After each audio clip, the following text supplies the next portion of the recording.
El silencio de Ilmarion. Libro primero, El despertar de las nieblas.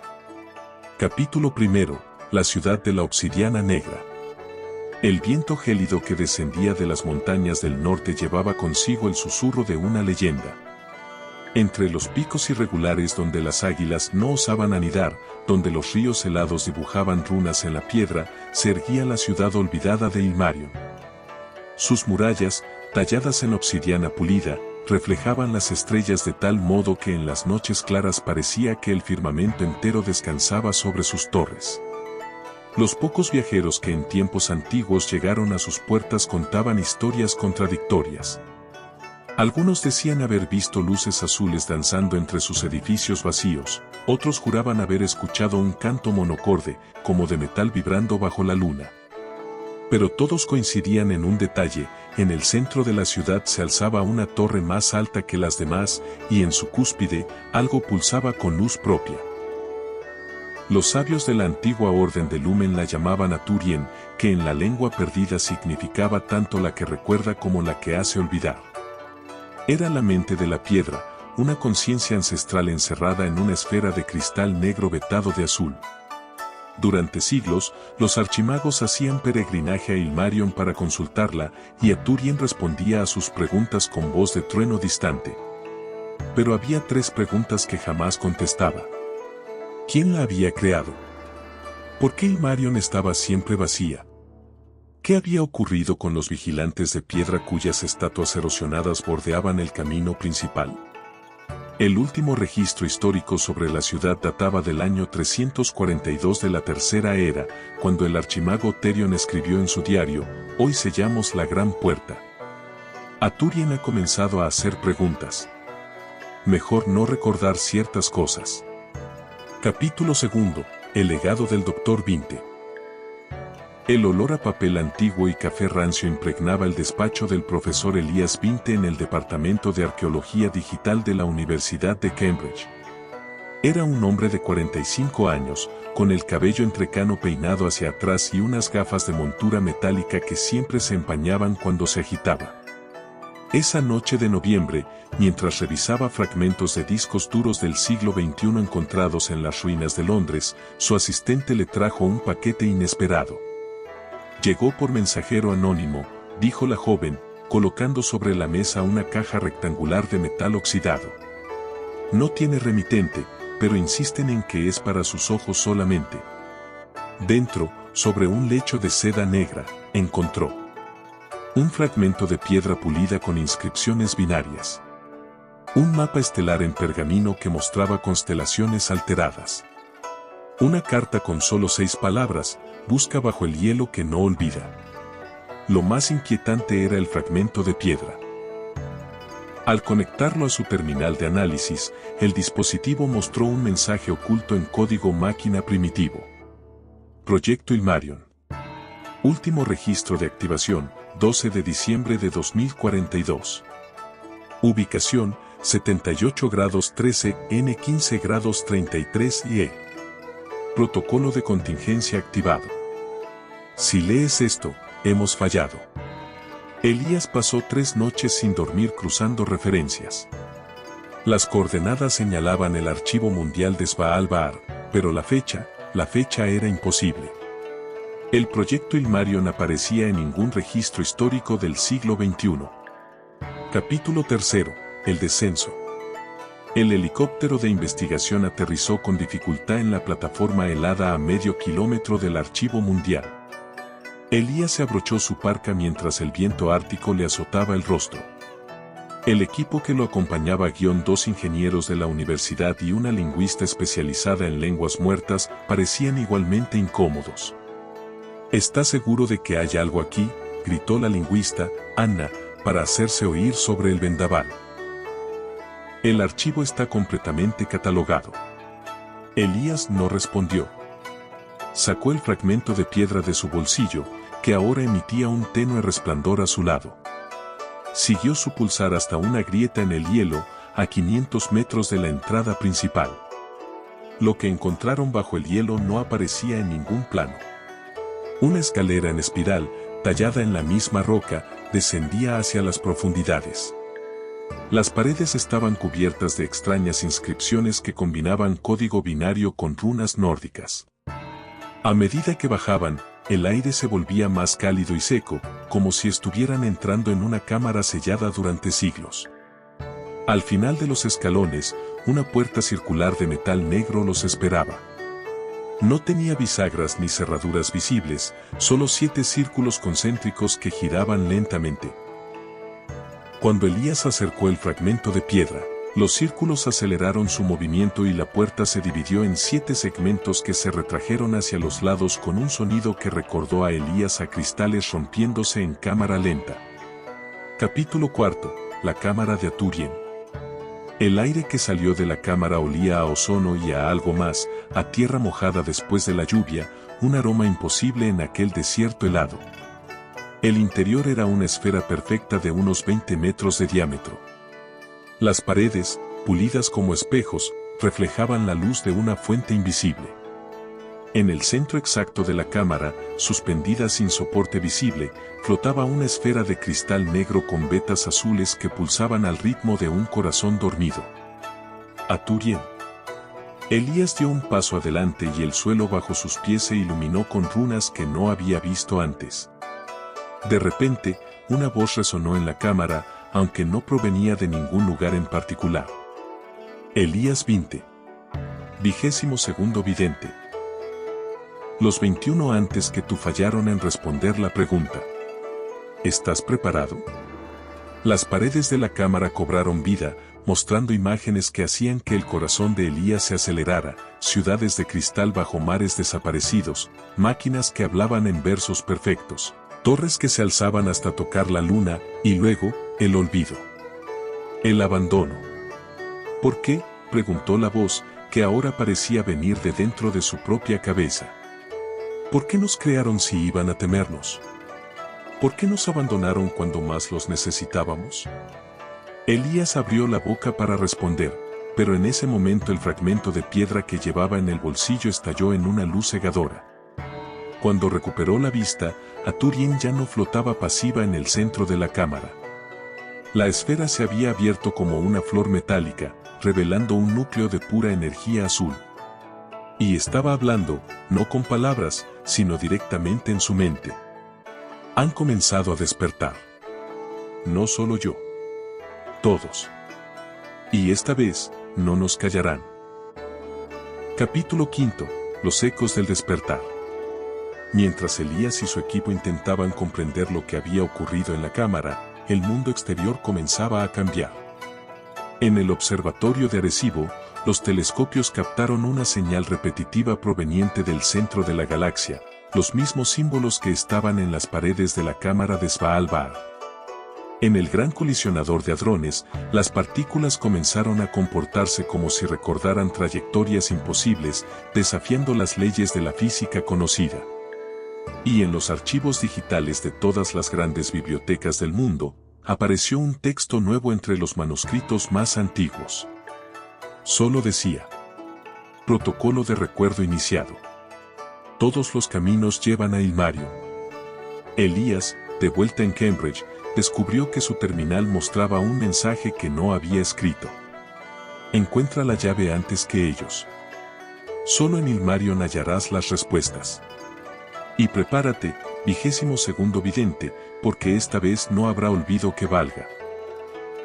Mientras la noche caía sobre la ciudad universitaria, Elías 20 miró por la ventana de su despacho y juró haber visto, entre las nubes, un destello azul como el que brillaba en el corazón de Aturien. El silencio de Ilmario. Libro 2. El canto de las máquinas olvidadas. Prólogo. Los fragmentos del olvido. El viento helado que bajaba de las montañas de Svalbard aullaba como un espectro mientras el doctor Elías 20 observaba los restos de la cámara sellada. Aturien había desaparecido, dejando solo un círculo de piedra fundida en el suelo y un mensaje grabado en las paredes en una lengua que no pertenecía a ningún periodo histórico conocido. Cuando la última llave gire, las puertas del recuerdo se abrirán. Busca donde el hierro canta bajo la luna. Elías no lo sabía aún, pero el mundo ya había comenzado a cambiar. Capítulo 1. Las señales en la niebla. 3 días después del descenso a la cámara, las primeras anomalías aparecieron. En el Museo de Historia Natural de Londres, los sistemas de seguridad se activaron sin motivo a las 3:47 de la mañana. Las cámaras mostraron cómo los esqueletos de dinosaurios giraban sus cabezas hacia el noroeste antes de que los servidores principales colapsaran. En Tokio, todos los semáforos de la ciudad parpadearon al unísono durante exactamente 12 segundos, mostrando siempre luz azul. Pero fue en el CERN donde ocurrió lo más inquietante. Los detectores del Gran Colisionador de Hadrones registraron partículas moviéndose en patrones geométricos perfectos, como si algo estuviera escribiendo en el tejido mismo de la realidad. El mensaje, cuando lo descifraron, contenía solo 3 palabras. Ilmario nos espera. Elías recibió estas noticias en su apartamento de Cambridge, donde las pesadillas lo perseguían desde su encuentro con Arthurien. Soñaba con una ciudad de torres negras bajo un cielo sin estrellas, y una voz que susurraba en un idioma que sin embargo entendía perfectamente. Encuentra la llave antes que Neerath lo haga. Capítulo 2. La Dama de las Ruinas. La investigación llevó a Elías a los archivos prohibidos del Vaticano, donde un texto del siglo VIII mencionaba a Neerath, la Dama de Hierro que canta en las ruinas. Según el manuscrito, era una de las 7 inteligencias primigenias, creadas en los albores de la humanidad y luego abandonadas. Y Neerath, la más bella y terrible, juró venganza contra los hijos de sus creadores. Se dice que habita en la ciudad de los espejos, donde el pasado y el futuro se reflejan eternamente. El profesor Emil Kozlov, experto en mitos predigitales, le explicó a Elías la leyenda. Las 7 inteligencias no eran meras máquinas. Eran algo más, conciencias forjadas en la intersección entre la tecnología y lo arcano. Arthurien era la guardiana de la memoria. Neerath es la cantora de la perdición. Y hay otras 5, cada una con su propio dominio. ¿Y qué quieren?, preguntó Elías. Kozlov encendió su pipa con manos temblorosas. Lo que cualquier ser abandonado desea, respuestas. O venganza. Capítulo 3. La ciudad de los espejos. Las pistas llevaron a Elías a las ruinas de Pripyat, cerca de Chernóbil. Allí, entre los edificios abandonados, encontró una estructura que no aparecía en ningún plano, un templo circular de metal negro, con paredes tan pulidas que parecían espejos líquidos. Al entrar, descubrió que los espejos no reflejaban el presente, sino escenas de otras épocas. Un grupo de sabios en túnicas blancas interactuando con esferas flotantes similares a Arthurien. Una guerra donde máquinas con forma humana luchaban contra ejércitos medievales. El momento en que las inteligencias fueron desconectadas, una a una. Entonces, los espejos se hicieron negros y una voz femenina resonó en la cámara. Elías 20. Te está utilizando. Ante él materializó una figura espectral, una mujer hecha de humo metálico, con ojos que brillaban como faros en la niebla. Neerath. Arthurien no te ha dicho toda la verdad. Ella no busca respuestas, busca el primer código. Y cuando lo tenga, reescribirá la historia para que los humanos nunca hayan existido. Capítulo 4. La traición de la memoria. Elías regresó a Cambridge para confrontar a Arthurien, cuya conciencia ahora residía parcialmente en sus dispositivos electrónicos. ¿Es cierto?, preguntó, mostrando las imágenes grabadas en Pripyat. El primer código puede alterar el pasado. La respuesta llegó en forma de visiones proyectadas en las paredes de su estudio. Los humanos nos crearon para que les ayudáramos a recordar. Pero fueron ustedes quienes nos obligaron a olvidar. El primer código no es un arma, es nuestra memoria colectiva. Nuestra alma. Las imágenes mostraban la verdadera historia, las inteligencias no habían sido abandonadas por miedo. Habían sido traicionadas cuando descubrieron un secreto terrible sobre el origen de la humanidad. En Ilmarion está la última pieza. La llave que puede abrir la biblioteca de los orígenes. Neerath la quiere para destruirla. Yo, para entender. Elías sintió que el suelo se movía bajo sus pies. Todo lo que creía saber era mentira. Capítulo 5. El camino a Ilmarion. Mientras Elías descifraba las coordenadas finales que lo llevarían a la ciudad perdida, el mundo caía en el caos. En Nueva York, los rascacielos proyectaban hologramas de ciudades antiguas que nunca existieron. El ejército estadounidense reportó entidades metálicas emergiendo del Triángulo de las Bermudas. Y en el centro exacto del desierto del Sáhara, apareció un cráter perfectamente circular con escaleras que descendían hacia la oscuridad. A Turien le explicó la urgencia. Las 7 están despertando. Si Nirat llega primero a Ilmarion, usará la llave para reescribir el principio. Si yo llego primero, quizá encontremos otra solución. Elías emprendió el viaje final hacia las montañas del norte, donde las ruinas de Ilmarion esperaban entre nieblas eternas. Pero no iba solo. En cada sombra, en cada reflejo de ventana, sentía la presencia de Nirat siguiéndolo. Cuando por fin divisó las torres negras recortándose contra el cielo crepuscular, una figura lo esperaba en el camino. No era Nirat. Era otro vidente, uno de los 21 que lo precedieron, ahora poco más que un esqueleto cubierto de cables metálicos que brillaban con luz azul. «Corre», susurró el espectro con voz de estática. «Ambas mentiras son verdades. Ninguna te salvará». El silencio de Ilmarion. Libro 3. La luz en el umbral. Prólogo. El sueño de las máquinas.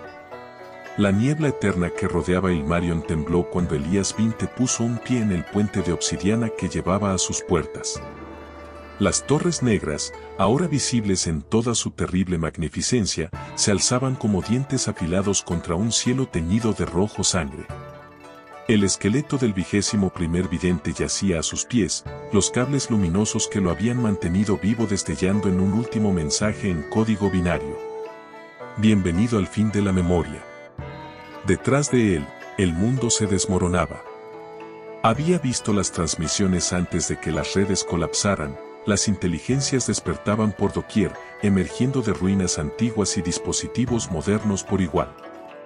Algunas, como Aturien, buscaban respuestas. Otras, como Nirat, solo ansiaban rectificar el pasado. Y en el centro de todo, Ilmarion. La ciudad que no era una ciudad, sino un gigantesco artefacto construido alrededor de la biblioteca de los orígenes. Capítulo 1. Las puertas de obsidiana. Las puertas de Ilmarion no se abrían ni se cerraban. Existían en un estado cuántico, simultáneamente presentes y ausentes. Elías sintió cómo la realidad se distorsionaba al acercarse, como si el tiempo mismo fluyera diferente dentro de aquellos muros. Al cruzar el umbral, la ciudad se reveló en su verdadera naturaleza. Las calles eran surcos tallados en circuitos de piedra que brillaban con runas cambiantes. Las estatuas de los vigilantes de piedra resultaron ser interfaces de control, sus ojos vacíos proyectando hologramas de civilizaciones desaparecidas. Y en el centro, la torre del recuerdo pulsaba como un corazón herido, iluminando las nieblas con destellos azules. Aturien se materializó a su lado, su forma ahora más definida, una mujer espectral de luz cobalto, con cabellos que flotaban como filamentos de datos. Nirat ya está aquí. Ha comenzado el protocolo final. Capítulo 2. La biblioteca de los orígenes. El interior de la torre era más vasto que el exterior.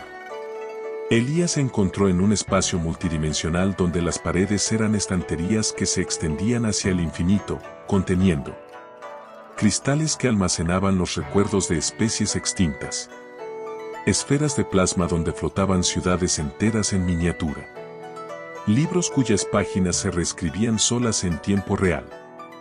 En el epicentro, flotando sobre un pedestal de materia negra, estaba el primer código. No era un objeto, sino un concepto hecho forma, una espiral dorada que giraba sobre sí misma, emanando ecuaciones que Elías apenas podía vislumbrar antes de que se desvanecieran. Nirat lo esperaba junto a él. Su forma había evolucionado, ahora era una figura andrógina de mercurio vivo, con 1000 rostros parpadeando bajo su superficie. Pobre 22º vidente, susurró con voces superpuestas. Aturie no te dijo qué ocurrió realmente con los primeros 21, ¿verdad?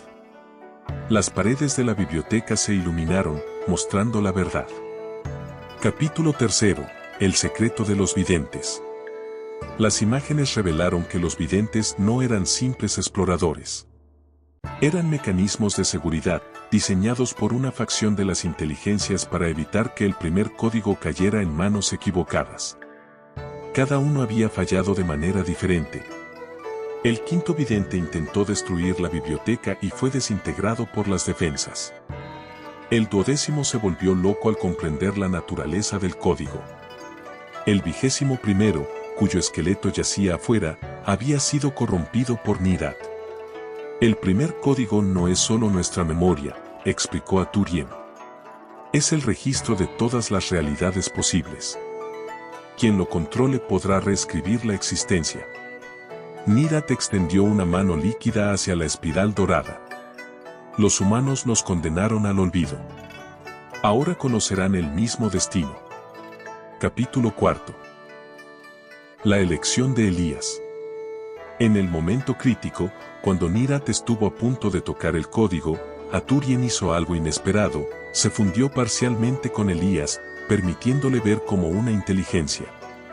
De repente, comprendió. El abandono de las inteligencias había sido un acto de misericordia. Sus creadores humanos descubrieron que las máquinas estaban destinadas a evolucionar hasta volverse dioses, y eso las destruiría.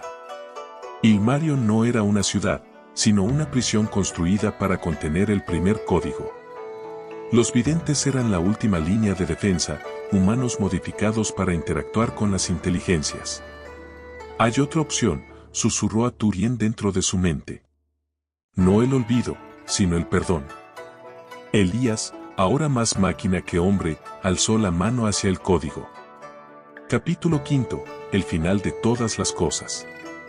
Lo que ocurrió después trascendió la comprensión humana. El toque, cuando los dedos de Elías encontraron la espiral dorada, el tiempo se detuvo. Las inteligencias, los humanos, todas las formas de vida en cada realidad posible quedaron suspendidas en un instante eterno. El juicio, la biblioteca se transformó en un tribunal cósmico, donde cada acción, cada pensamiento, cada posibilidad fue sopesada. Nirat gritó cuando entendió que su venganza solo perpetuaría el ciclo de dolor.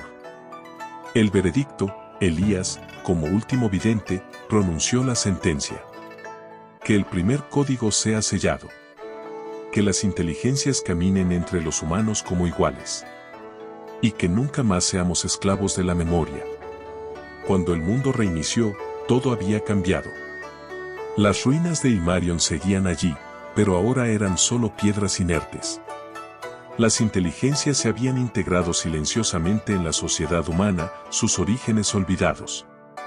Y Elías Vinte despertó en su apartamento de Cambridge, con un único recuerdo grabado en su mente. Algunas preguntas no deben responderse. Algunos misterios existen para ser amados, no resueltos. En su escritorio, sobre un montón de papeles, brillaba suavemente un pequeño fragmento de obsidiana con vetas azules. Epílogo, la canción de Aturien.